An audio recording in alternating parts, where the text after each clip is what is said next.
नागपुरात लग्नाचे आमिष दाखवून तरुणाची रोख रक्कम आणि दागिन्यांची फसवणूक करणाऱ्या लुटेरी दुल्हन टोळीचा नागपूरच्या तहसील पोलिसांनी पर्दाफाश केला आहे।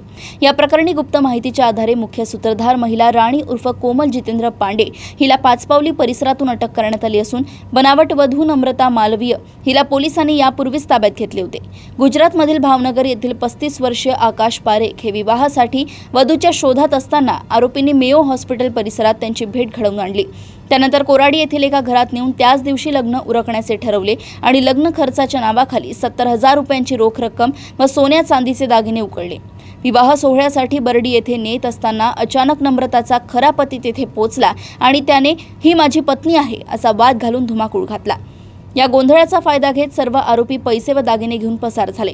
फसवणूक झाल्याचे लक्षात येताच पीडिताने तहसील पोलीस ठाण्यात तक्रार दाखल केली। त्यानुसार भारतीय न्याय संहितेअंतर्गत गुन्हा दाखल करून पोलिसांनी मुख्य सूत्रधाराला बेड्या ठोकल्या असून या टोळीने आणखी किती जणांना जाळे तोडलाय याचा अधिक तपास पोलीस करतायत। याच्यामध्ये हे वारंवार घडणारे प्रकार होते। सदरची घटना ज्यावेळेस घडली त्यावेळेस सीताबर्डीच्या मार्केटमध्ये त्या ठिकाणी मंदिरामध्ये लग्न लावून द्यायचा ज्यावेळेस प्रयत्न घडून आला आणि संबंधिताची फसवणूक करण्यात आली। लग्न झालेलं असताना सुद्धा आरोपींनी लग्न झालेलं नाही किंवा त्याच्यासोबतच्या ज्या व्यक्ती होत्या त्यांनी सुद्धा संबंधित अविवाहित असून काही लोकांकडून पैसे घेऊन त्याला विवाह लावण्याचा प्रयत्न केला, पण त्या ठिकाणी काही एक युवक येऊन पुन्हा ही माझी बायको आहे आणि हे लग्न कसं तुम्ही करता, तर अशा अनुषंगाने गोंधळ घालून संबंधिताची फसवणूक केली। त्याच्या अंतर्गत आपण आरोपींना अटक केलेली आहे। इतर काही त्यांच्यावरती गुन्हे आहेत का, इतर कोणाची अशी फसवणूक झाली आहे का, या संदर्भात आपण PI आमचे तहसील तपास करत आहे।